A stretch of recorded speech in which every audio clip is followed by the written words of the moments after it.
Okay, I'm going to show the KORG AT12 here, how you align the zero on the meter. At the edge here, there's a little hole, says zero adjust. There's a little plug that you can pry out, and once you're done with the adjustment, you just put the little plug back in there. So when this is in calibrate mode here, if you went ahead and brought this up, let's say here to 445 hertz, and you say you want to go back to 440 quickly, you just hit both buttons. And if you can notice here, this doesn't go exactly to zero. So if you went down, let's say you're running 435 hertz in a band, or you're checking a piano set to that, and then you want to go through and do quickly to 440, you should hit both buttons. So when both buttons are hit in calibrate mode, this should read zero. And since it doesn't, you go through and take a screwdriver, you put it in the side here, and then you adjust this. Now this will go all the way from, looks like about 10 or 12 positive to about, looks like 4 to 5 low. And I'm going to set this about zero here. I don't know if that'll show up on the camera that well with the parallax. Now if I go set this up onto here, hit both buttons, it should go to zero. When you're done, you put the little plug back. Kind of a devil to get in there.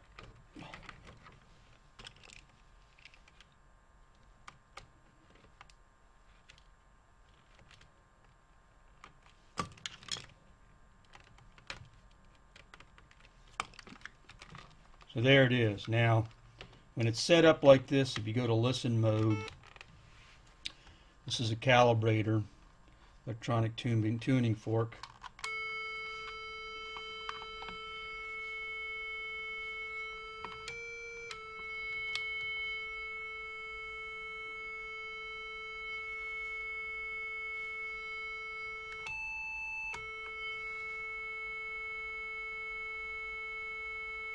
Now before it was about 10 cents low.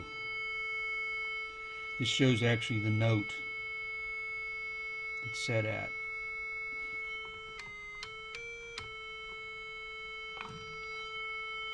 If you take this particular unit, I want to go through and check it to something. I can take a phone, I've got an app on it called, let's see what it's called. Tuner Time. You can see that this band here is horizontal. If you're off, it'll either go slope up or slope down. So if I take this unit,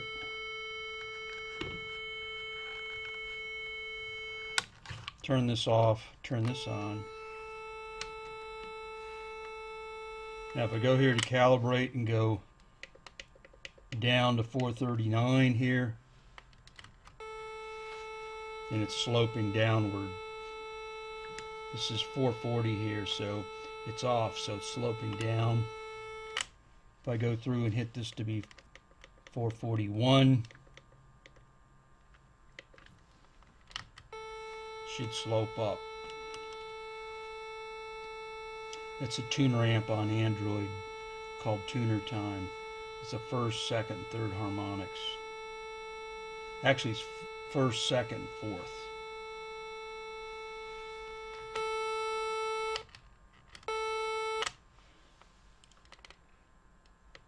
So that's the calibration. I bought this unit used, and it was pretty much close to it. I was just looking. I don't have a manual for this, but I went through and saw the zero adjust and played around, kind of found how it was aligned up on there. This only goes from 430 to 450 hertz. This little KORG AT 120 here goes from, let me see, here's 440, 441, Here's 460.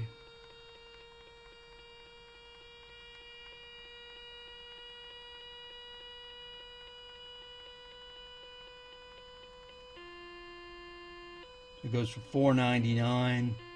There's 349.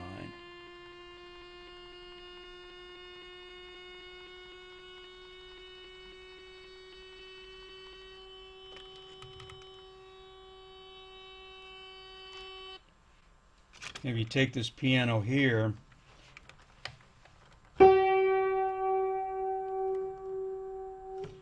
this should be an A,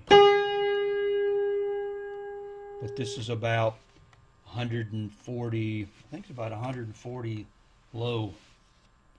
So if I go here to listen, let's see, we got this on.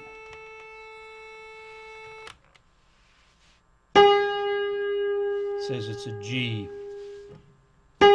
sharp. So this has got an A lit up, about 140 low. Take this old sided tuner here.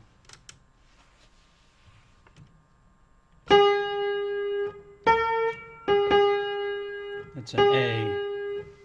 So go one below.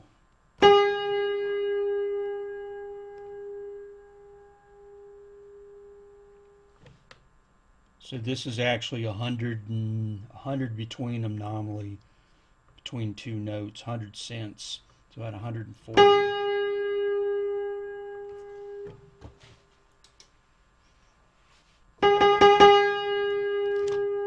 And if I take this KORG here, turn it on, this is old 120, and go up here to, I think it's around 400, 403. Let's see if we read.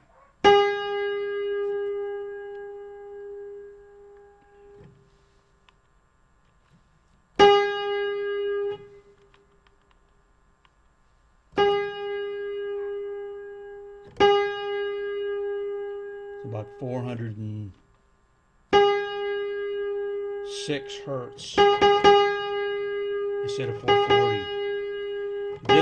This piano is from 1921, so it's 101 years old, and it was built to the old 435 standard.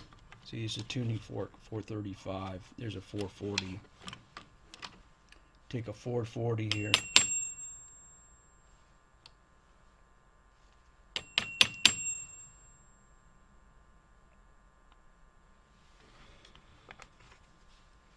So it's really 406 to 435, so we're down, whatever the difference is on that, 29 hertz, which is actually a lot in spring tension.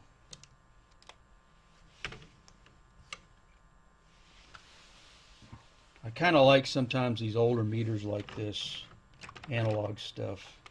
They're all kind of interesting to play with.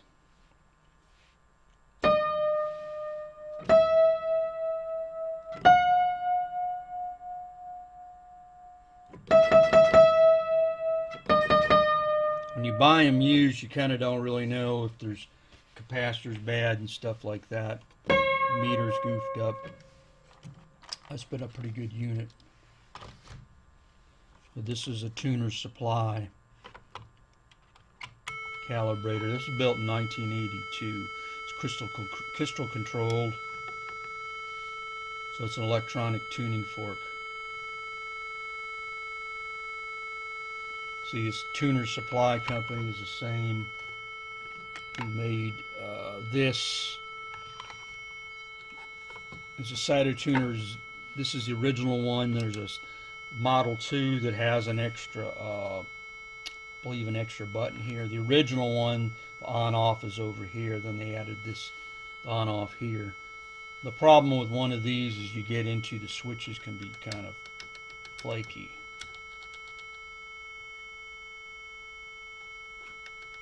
So you have to sometimes jiggle the switches, kind of wear out on them.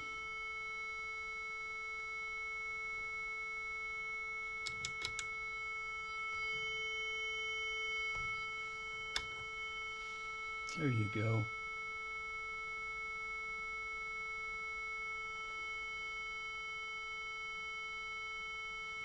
On this type of machine here, the guts inside look like this.